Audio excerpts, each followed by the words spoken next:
Check your thermostat right now. Maybe it says 68 degrees, maybe 72. You said it once and forgot about it.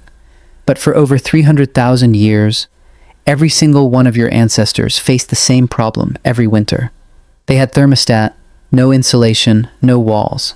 Just their hands, animal bones, and a cold so brutal it would kill a modern human in hours. We are talking minus 40 degrees Fahrenheit on the Eurasian steppe. Exposed skin dies within minutes. Breathing hurts. The wind does not just chill you, it hunts you. A modern human dropped into an ice age winter without preparation would be dead before sunrise. Not because of predators, not because of starvation, because of the air itself. You are completely exposed. You weigh virtually nothing against the crushing weight of the freeze. And the shelter you think is going to save you is already a frozen tomb. Welcome back to Zwixen. Today, we are looking at the ultimate survival story. How did they not just survive, but thrive? The answer is not just one thing. It is a layered masterpiece of ancient thermal engineering that will permanently change how you look at your own home. The popular image is always the same. Shivering cave people hunched around a small fire, barely making it through the night. But archaeology tells a completely different story. A story of architects. A 2021 study published in the Journal of Anthropological Archaeology analyzed thermal residues from Paleolithic hearths and found something shocking. They were not scrambling for warmth. They were managing heat with absolute precision. The survival of our species came down to a series of escalating engineering breakthroughs. And if they failed even one of them, you would not be here watching this today. Here's the first thing archaeology got wrong about your ancestors. They mostly did not live in caves. Caves are rare, damp, and often occupied by 3-ton bears. Instead, they built their own geography. At Kostroma in Russia, dating back 800,000 years, researchers found circular depressions up to 8 feet deep and 12 feet across. These were not natural formations. Tool marks in the frozen soil prove they were deliberately excavated to those exact depths. Why? Because at 6 to 8 feet below the surface, the ground temperature stays 20 to 30 degrees warmer than the air above. Your ancestors did not fight the cold. They went below it. They weaponized the earth against the sky. But digging a hole is not enough when the temperature drops to minus 40. You need a roof. And that is where the real sophistication started to take shape. At Dolni Vestonice in the Czech Republic, 26,000 years ago, archaeologists uncovered winter shelters with walls built from multiple layers. Each layer served a precise thermal function. The innermost layer was animal hide with the fur facing inward. This trapped warm air against their bodies.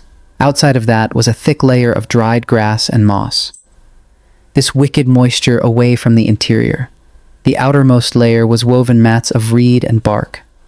It was wind-resistant, but breathable enough to let moisture escape before it could freeze and destroy the structure from within. This was not primitive guesswork. This was deliberate, layered thermal engineering. It is the exact same principle behind the vapor barriers and insulating foam in your walls today. The materials were different, but the physics were identical. Now, here is where it gets extraordinary. The climate kept worsening. Digging holes and laying bark was no longer enough. The cold evolved, so humanity had to evolve faster. In Ukraine, researchers discovered something that stopped them cold. Houses, not caves, not windbreaks. Actual coal-engineered buildings, built entirely from the bones of woolly mammoths. Picture this right now. Mammoth skulls, each weighing over 200 pounds. Used as interlocking foundation blocks. Curved tusks arranged into massive dome-shaped frameworks. Hundreds of smaller bones filling the gaps to provide structural support. The whole structure was covered in layers of stitched mammoth hide, thick enough to block wind, and shaped precisely enough to shed heavy snow. That is not survival instinct. That is architecture. Experimental reconstructions of these houses confirmed a terrifying truth. A properly built mammoth-bone house could maintain interior temperatures 40 to 50 degrees warmer than the outside air using only modest fires. Modern Arctic shelters with industrial insulation often perform no better. Stone Age builders matched the thermal performance of modern Arctic engineering, using only bones, hide, and stone tools. But none of this worked without fire. And fire was not just warmth. It was the entire operating system of Ice Age winter life.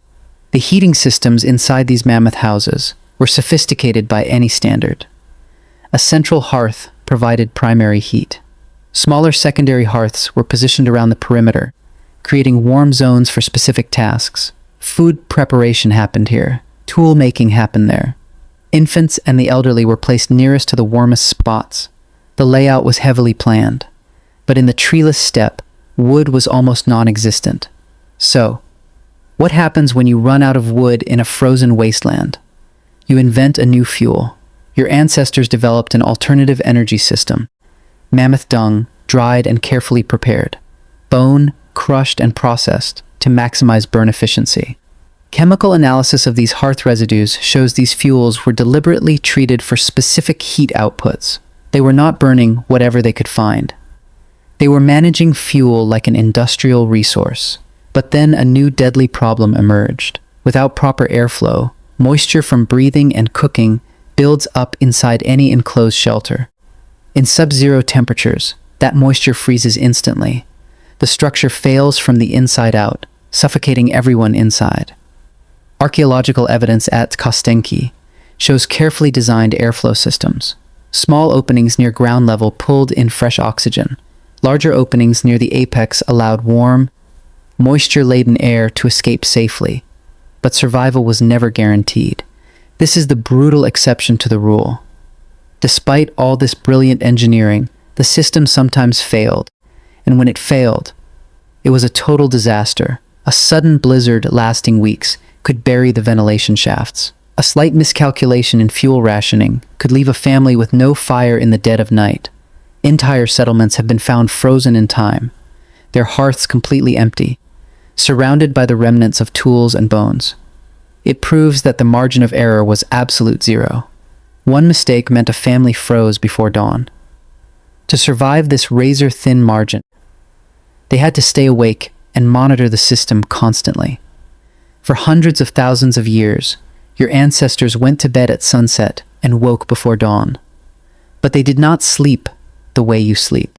They slept in two phases: 4 hours of sleep, followed by a wakeful period of 1 to 2 hours in the middle of the night, then 4 more hours until dawn. This was not insomnia. This was the default human sleep pattern. Confirmed in a 1992 experiment by psychiatrist Thomas Ware. When modern humans are removed from artificial light, they automatically return to this two-phase pattern. During this midnight waking hour, they maintained the fire, they checked the ventilation, and they talked. Anthropologist Polly Wiesner found that daytime conversation was purely practical logistics. But at night, around the fire, 81% of conversation was stories. The campfire was the original theater.